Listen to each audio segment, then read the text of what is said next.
8 अगस्त 1942 को भारतीय नेशनल कांग्रेस की बैठक मुंबई में हुई और इसमें फैसला लिया गया कि अंग्रेजों को हर हाल में भारत छोड़ना ही होगा। तय किया गया कि अगस्त क्रांति मैदान में इसकी शुरुआत झंडा फहराकर होगी। उस आंदोलन में जीजी पारिक भी शामिल थे। उस वक्त उनकी उम्र 17-18 साल थी। अब वो 92 साल के हो चुके हैं, लेकिन आज भी उन्हें अगस्त क्रांति मैदान का वो नजारा अच्छी तरह याद है। पूरा मैदान भरा हुआ था। सुबह यानी झंडा वंदन के 7-8 तारीख तो मीटिंग थी तो थे ही लोग, लेकिन 9 तारीख को बहुत बड़े पैमाने पर पूरे बम्बई शहर में, और बम्बई शहर छोटा था उस वक्त, पूरे बम्बई शहर से लोग आए थे। काफ़ी मजदूर थे, काफ़ी नेता, काफ़ी लोग थे और महिलाएं भी थी, लेकिन युवा लोग ज़्यादा थे। हजारों की भीड़ यहाँ मौजूद थी, लेकिन गांधी जी, जवाहरलाल नेहरू, अबुल कलाम आजाद, वल्लभ भाई पटेल सहित सभी बड़े नेताओं को गिरफ्तार कर लिया गया। वो आ नहीं पाए क्योंकि उनको पकड़ लिया गया था सुबह 5 बजे सब लोगों को, नेताओं को। लेकिन अरुणा सप्तरी जी आई और झंडा वंदन करके चली गई।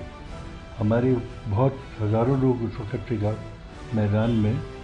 उस वक्त बारिश हो रही थी थोड़ी सी, तो उस वक्त उनको रोकने के लिए अश्रु गैस पहली दफे हिंदुस्तान के अंदर अश्रु गैस छोड़ा गया। इसके ठीक एक दिन पहले जो बैठक हुई थी उसमें बापू ने एक नारा दिया था और इस नारे ने अंग्रेजों के खिलाफ आंदोलन को मजबूती देने में बड़ी अहम भूमिका निभाई। आखिर में बापू ने ये माना कि अब आखिरी धक्का देने का वक्त आ गया है अंग्रेजों को। ये हमने बहुत मनाने की कोशिश की कि वो मान के चले जाए, अब धक्का देना पड़ेगा और अब तब तक हम नहीं रुकेंगे जब तक आज़ादी ना मिल जाए। उन्होंने पहले तो क्या परिस्थिति उसका वर्णन किया कि आखिरी लड़ाई है, ऐसा उन्होंने कहा, और कहा या तो आप मरिए आज़ादी के लिए और आप लड़ते रहिए, करो या मरो, इस किस्म का एक नारा उन्होंने दिया। और उस वक्त काफ़ी लोगों ने उठ करके वो नारा रिपीट किया और ये 2 दफे हुआ, अंग्रेजी में भी हुआ और हिंदी में भी हुआ। गांधी जी के इन शब्दों ने भारत की जनता पर जादू जैसा असर डाला। वो नए जोश, नए साहस और नए संकल्प के साथ आजादी की लड़ाई में कूद पड़े। देश के कोने कोने से करो या मरो की आवाज गूंजने लगी। अगस्त क्रांति मैदान में जो किया गया और ऐलान जो किया गया करेंगे या मरेंगे, उसके 10 दिन के अंदर अंदर अंग्रेजों ने कांग्रेस की सारी जो टॉप लीडरशिप थी उसको गिरफ्तार करके जेलों में डाल दी। लेकिन आंदोलन की आग तो भड़क चुकी थी, जिसे नेताओं की गिरफ्तारी ने और हवा दे दी। सरकार ने आंदोलन को दबाने के लिए जब लाठी और बंदूक का सहारा लिया तो आंदोलन का रुख बदलकर हिंसात्मक हो गया। कई जगहों पर रेल पटरियां उखाड़ी गईं, स्टेशनों में आग लगा दी गई। तो उसके पहले एक मीटिंग हो चुकी जिसके अंदर ये तय किया गया था कि सोशलिस्ट और कुछ कांग्रेसमैन अंडरग्राउंड जाएंगे और अंडरग्राउंड जाकर के जिस तरीके से इस आंदोलन को जिंदा रख सकते हैं उस तरीके से करने की कोशिश करेंगे।